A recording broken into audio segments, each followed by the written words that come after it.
अस्सलामुअलैकुम dear students, कैसे हैं आप लोग। उम्मीद करता हूं आप खैरियत से होंगे। आज आप लोगों के सामने एक टॉपिक के साथ जो बहुत अहम और हर स्टूडेंट्स के लिए और तकरीबन कॉम्पिटिटिव एग्ज़ाम्स के स्टूडेंट्स के लिए बहुत अहम है। तो आइए हम वाइट बोर्ड की तरफ चलते हैं और देखते हैं कि आज का हमारा टॉपिक क्या है।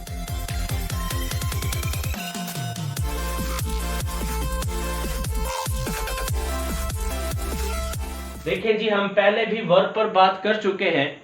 वर्ब की हमने बात की थी काइंड्स के हवाले से कि रेगुलर वर्ब होते हैं और इरेगुलर वर्ब होते हैं। वो हम पहले बात कर चुके हैं। उसका लिंक जो है मैं डिस्क्रिप्शन में आप लोगों के साथ शेयर कर दूंगा। आप लोगों ने उसको देखना है इस वीडियो के बाद, तो आपको सही तरह से समझ आ जाएगी। आज हम बात करेंगे लेक्सिकल वर्ब्स के हवाले से। लेक्सिकल वर्ब्स क्या होते हैं? पहले नंबर पर तो ये बात आप लोग अपने जहन में बिठा लें कि मेन वर्ब्स ही असल में लेक्सिकल वर्ब्स होते हैं।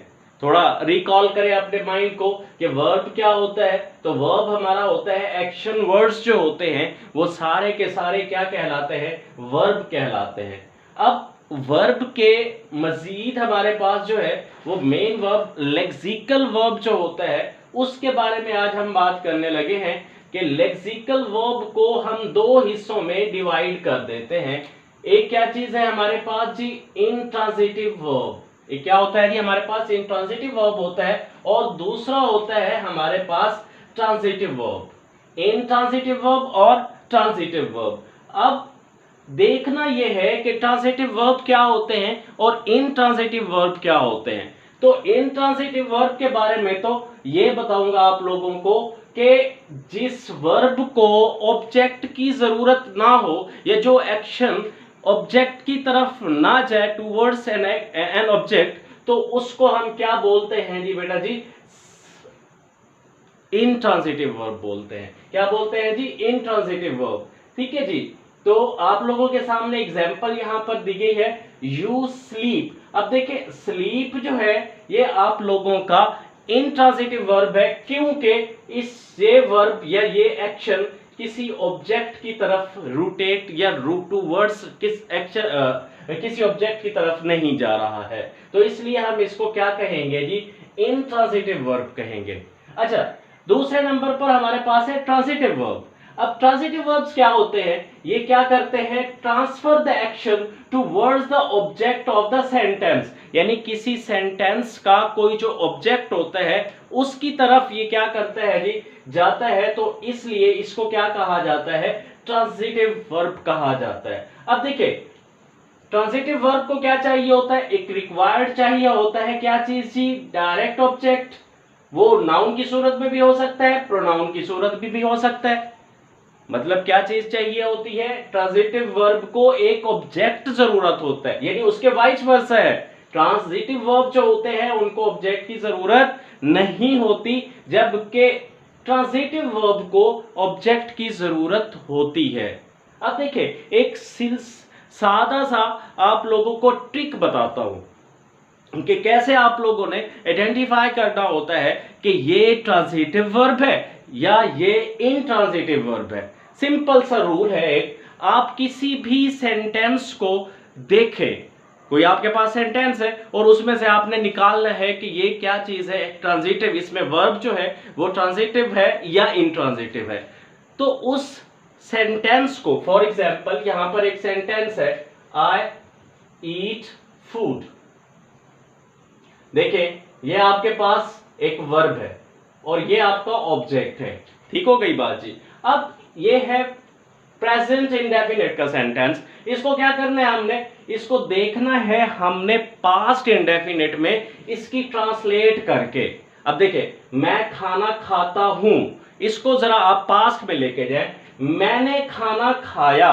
अब ये जहन में रख लें आप कि अगर किसी फिक्रे में, उर्दू के फिक्रे में अगर क्या आ जाए, नून बढ़िया ने आ जाए, तो इसका मतलब है कि वो हमारा जो वर्ब है वो क्या चीज है जी? ट्रांजिटिव वर्ब है।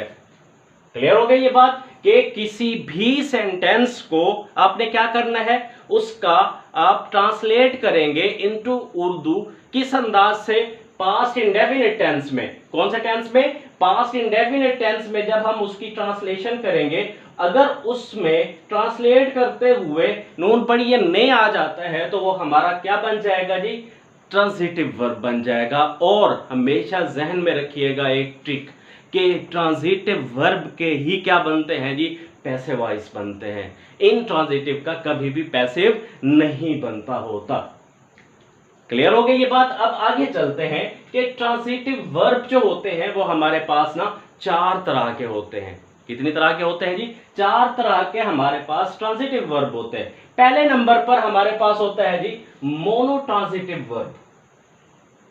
क्या चीज जी, मोनोट्रांजिटिव वर्ब। फिर दूसरे नंबर पर हमारे पास होता है डाइट्रांजिटिव वर्ब। दूसरे नंबर पर डाइट्रांजिटिव वर्ब। ठीक हो गई बात जी। पहले नंबर पर मोनोट्रांजिटिव वर्ब, दूसरे नंबर पर डाइट्रांजिटिव वर्ब और तीसरे नंबर पर होता है जी कॉम्प्लेक्स ट्रांजिटिव वर्ब। फिर फोर्थ नंबर पर हमारे पास होता है रिफ्लेक्सिव या रिफ्लेक्स ट्रांजिटिव वर्ब।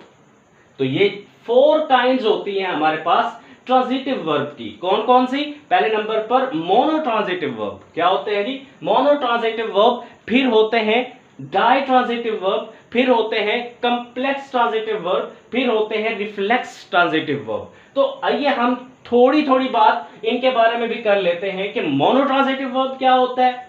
अच्छा, अब देखिए मोनोट्रांजिटिव वर्ब वो वर्ब होता है जिसको सिर्फ एक डायरेक्ट ऑब्जेक्ट की जरूरत होती है। अब यहां पर बात आ जाती है डायरेक्ट ऑब्जेक्ट क्या होता है, तो इसके बारे में हम किसी और वीडियो में बात करेंगे। लेकिन फिलहाल आप जहन में ये रखें कि मोनोट्रांजिटिव जो होता है उसको एक ऑब्जेक्ट की जरूरत होती है। तो यहां पर देखिए, अब यहां पर आपके पास है जी एक sentence, Absar found the professor. Found is a verb, the professor यहां पर ऑब्जेक्ट है। तो क्या हुआ, अब्सार फाउंड द प्रोफेसर, तो ये क्या चीज होगी, यहां पर फाउंड के बाद हमारे पास एक ऑब्जेक्ट है, तो mono mean one, mono mean one. तो एक ऑब्जेक्ट जब होगा हमारे पास तो उसको हम कहेंगे वर्ब के बाद, तो उसको हम उस वर्ब को हम क्या कहेंगे, मोनोट्रांजिटिव वर्ब। ओके हो गया। यहां एक और example, Dawood told a story. अब देखें, टोल्ड के बाद एक आप लोगों के पास क्या चीज है जी, ऑब्जेक्ट है, यानी वर्ब के बाद एक ऑब्जेक्ट, तो इसलिए हम इसको क्या कहेंगे, टोल्ड को क्या कहेंगे जी, मोनोट्रांजिटिव वर्ब। अब जरा आ जाते हैं नेक्स्ट की तरफ। डाइट्रांजिटिव वर्ब क्या होते हैं, डाई मीन टू। ठीक है जी, di mean two. Transitive verb, transitive की हम पहले बात कर चुके हैं जिसको ऑब्जेक्ट की जरूरत होती है। तो डाई ट्रांजिटिव मतलब दो जिसको ऑब्जेक्ट की जरूरत होती है, ऐसा वर्ब जो होता है वो क्या कहलाता है, डाई ट्रांजिटिव वर्ब कहलाता है। अब देखिए यहां सेंटेंस है, master told me a story. Master told me a story. Told क्या चीज है जी, वर्ब हो गया। उसके बाद आप लोगों के सामने मी एंड अ स्टोरी, दो ऑब्जेक्ट आप लोगों के सामने है। तो दो ऑब्जेक्ट जिस वर्ब को चाहिए होते हैं उनको क्या कहा जाता है, उसको हम कहते हैं डाइट्रांजिटिव वर्ब। नेक्स्ट की तरफ आ जाइए, कॉम्प्लेक्स ट्रांजिटिव वर्ब क्या होता है। अच्छा देखें, जो होता है कॉम्प्लेक्स ट्रांजिटिव वर्ब होता है, उसकी क्या कंडीशन होती है जी, उसके साथ हमें क्या चाहिए होता है, जो हमारा ऑब्जेक्ट होता है वो ऑब्जेक्ट जो है उसका हमें एक कॉम्प्लीमेंट चाहिए होता है। कॉम्प्लेक्स ऑब्जेक्ट में सॉरी कॉम्प्लेक्स ट्रांजिटिव वर्ब में हमें क्या चाहिए होता है बेटा जी, एक ऑब्जेक्ट तो होता ही है हमारे पास, लेकिन उसके साथ हमें एक कॉम्प्लीमेंट भी चाहिए होता है।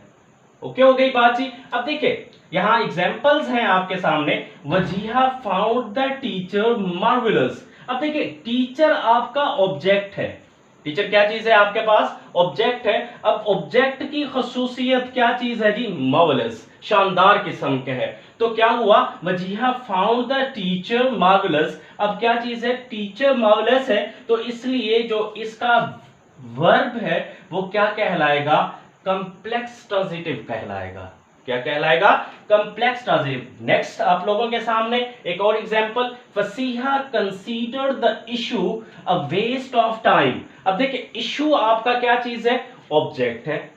इशू क्या चीज है? ऑब्जेक्ट है। ऑब्जेक्ट क्या चीज है जी? ऑब्जेक्ट के बाद अ वेस्ट ऑफ टाइम है, तो issue a waste of time जो है, a waste of time object complement है, यानी इशू जो है अ वेस्ट ऑफ टाइम है, ऑब्जेक्ट कॉम्प्लीमेंट है। तो इसकी वजह से जो इशू है वो ऑब्जेक्ट है किस चीज का? कंसीडर का। और कंसीडर जो है वो क्या कहलाएगा?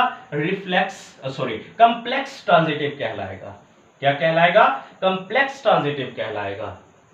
अब अगली बात आते हैं जी, रिफ्लेक्स ट्रांजिटिव क्या होते हैं? अब रिफ्लेक्सिव ट्रांजिटिव क्या होते हैं जी? The action reflects back to the subject to show the performer of the action is also the receiver of the action. आप लोगों के जहन में अगर बटन आप लोगों के जहन में है, फर्स्ट ईयर का जो पहला सबक है, मिस्टर स्टुअर्ट इंट्रोड्यूस्ड हिमसेल्फ। अब क्या चीज है? अब आप जहन में रखें कि रिफ्लेक्स जो होते हैं, हमने अगर आपके जहन में है तो हमने प्रोनाउंस पढ़े थे। प्रोनाउंस आपके याद जहन में है? पर्सनल प्रोनाउंस के हमने रिफ्लेक्सिव केसेस पढ़े थे, है ना जहन में? वो आप वीडियो उसको भी देखिएगा, मैं डिस्क्रिप्शन में उसका भी लिंक डाल दूंगा, उसको भी देखिएगा, आपको क्लियर हो जाएगी मजीद बात। यानी ऐसे वर्ब जिनको रिफ्लेक्सिव प्रोनाउन की जरूरत हो तो उन वर्ब्स को क्या कहा जाता है? रिफ्लेक्सिव ट्रांजिटिव वर्ब कहा जाता है। यहां एक एग्जांपल मैंने दी है, she is introducing herself to the class. अब देखें, इंट्रोड्यूस हरसेल्फ, शी वो अपने आप को खुद क्लास का इंट्रोड्यूस करे। जैसे मैं अपने आप को तारुफ करा देता हूं, तो इसका मतलब क्या हुआ कि इंट्रोड्यूस जो है वो हमारा एक ऐसा वर्ब है जिसको हम क्या नाम दे सकते हैं? रिफ्लेक्सिव ट्रांजिटिव वर्ब का नाम दे सकते हैं। आप और भी एक दो एग्जांपल्स देख लें कि ही enjoyed himself in the class. Enjoy आपका क्या है? रिफ्लेक्सिव ट्रांजिटिव वर्ब है। क्लियर हो गई ये बात? अच्छा, अब हम देखते हैं कुछ कॉमन सी, मैं आप लोगों को वर्ब जरूरी नहीं है कि यही हो, ये मुख्तलिफ किस्म के भी हो सकते हैं, लेकिन जहां तक मैं देख रहा हूं उसके हवाले से हम बात करेंगे। देखिए, मोनो ट्रांजिटिव वर्ब जो है, जो सम कॉमन वर्ब है मोनो ट्रांजिटिव वर्ब, तो accomplish, begin, achieve, address, bother, create, damage, continue, etcetera, ये जो है हमारे पास ये जो वर्ब है इनको हम मोनो ट्रांजिटिव वर्ब कहते हैं। She accomplished her task, she accomplished her task. अब यहां पर अकम्प्लिश क्या है जी? मोनो ट्रांजिटिव है। उसके बाद है some common ditransitive verb. कौन से हैं जी transitive verb? Ditransitive verb, buy. Ditransitive verb कौन से होते हैं? वो वर्ब जिनको दो ऑब्जेक्ट की जरूरत होती है। तो buy, give, grant, lend, make, pass, send, serve, show, teach, tell, etcetera. यानी इसी तरह से आप क्या कर सकेंगे, ये जो वर्ब मैंने बोले हैं इनको क्या नाम देंगे हम? डाई ट्रांजिटिव का वर्ब का नाम देंगे। अब आ जाते हैं कंप्लेक्स ट्रांजिटिव वर्ब कौन से होते हैं, वो जरा देख लीजिए। बिलीव है, कंसीडर है, इलेक्ट है, डिक्लेयर है, फाइंड है, जज है, कीप है, know, label, make, name, presume, rate, pronounce, prove, regard, think. ये कुछ वर्ब्स हैं जिनको क्या नाम दिया जाएगा? कंप्लेक्स ट्रांजिटिव वर्ब का नाम दिया जाएगा। तो डियर स्टूडेंट, आज हमने बात की लेक्सिकल वर्ब के हवाले से कि उसकी कितनी काइंड्स हैं, फिर हमने ट्रांजिटिव के हवाले से बात की। उम्मीद करता हूं कि आपको ये मेरी काविश समझ आई होगी और इंशाअल्लाह अगली किसी वीडियो में फिर आप लोगों से मुलाकात होगी। तब तक अल्लाह हाफिज। पाकिस्तान जिंदाबाद।